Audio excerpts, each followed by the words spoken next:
அனைவரும் சர்வகடாட்சம் பெருக.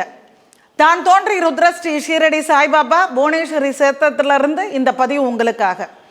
அதாவது காமாட்சி அம்மன் வழக்கு. காமாட்சி அம்மன் வழக்குன்றது தொன்று தொட்டு வந்த ஒரு அற்புதமான ஒரு தீப வழிபாடு. அது காமாட்சி அம்மன் வழக்கு. ஒரு திருமணம் சொன்னால் அந்த மணமகனுடைய தங்கை வந்து அந்த காமாட்சி அம்மன் வழக்கை தான் மாங்கல்யம் சூடும்போது கையில் வச்சு அந்த இடத்துல நிற்பா போல. அதே மாதிரி ஒரு வீட்டில் வந்து பார்த்திங்கன்னா அந்த காமாட்சி அம்மன் வழக்குக்கு அதிக முக்கியத்துவம் உண்டு.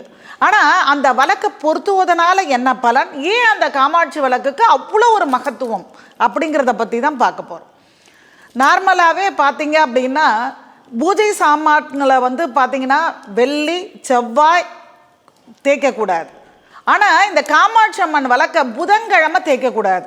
காரணம் எதனாலன்னா வெள்ளி செவ்வாய் மட்டும் இல்லாமல் புதன்கிழமை தேய்க்கக்கூடாது. புதன் என்றது ஐஸ்வர்யத்தை அள்ளி கொடுக்கக்கூடிய ஒரு நல்ல நாள்.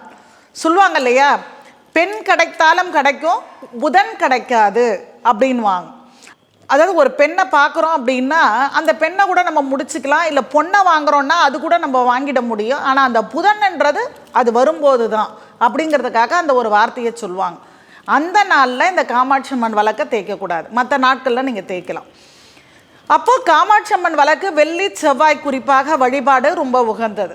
அந்த காமாட்சி அம்மனாகவே அதை பாவித்து அந்த வழக்குக்கு பார்த்தீங்க அப்படின்னா ஜவ்வாதை கொண்டு, ஜவ்வாது பேஸ்ட் வந்து கிடைக்கும் நாட்டு மருந்து கடையில். அந்த ஜவ்வாது பேஸ்ட்டை காமாட்சி அம்மன் வழக்கு முழுக்க தேய்க்கணும். ஏன்னா நறுமணங்கள் இருக்கக்கூடிய இடத்தில் தெய்வங்கள் பரிபூர்ணமாக இருக்கும். அதை நல்லா தேய்ச்சிட்டு சந்தன குங்குமம் வைத்து அதில் என்ன பண்ணணும் அப்படின்னா விளக்கெண்ணெய், அந்த விளக்கெண்ணெயை ஊற்றி அதில் விளக்கெண்ணெயோட ஒரு ஸ்பூன் தேனை விடணும்.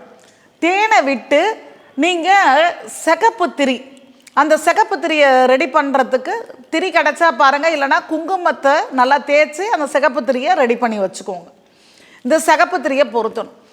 நார்மலாகவே காமாட்சி அம்மன் வழக்கை வந்து கீழே வைக்கக்கூடாது, ஒரு மனையில் ஒரு தட்டில் அது மாதிரி வைக்கணும்.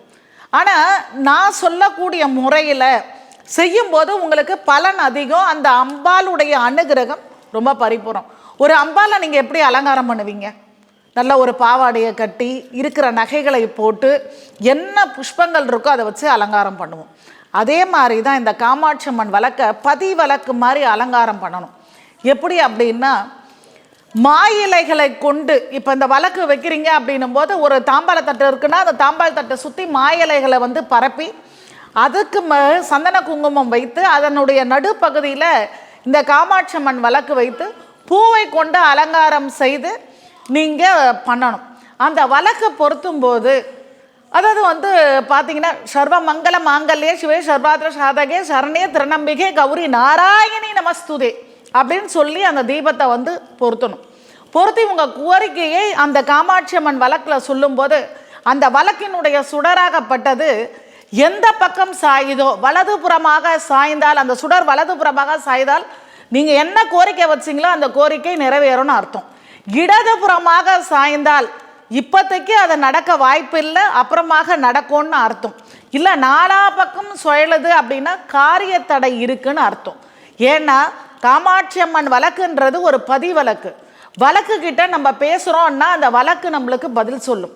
ஆனால் நான் சொன்ன முறையில் நீங்கள் செய்து பாருங்கள், உங்களுடைய கஷ்டத்துக்கு உண்டான கேள்விகளை அந்த வழக்கிடம் கேட்கலாம், அந்த வழக்கு உங்களுக்கு பதில் கொடுக்கும்.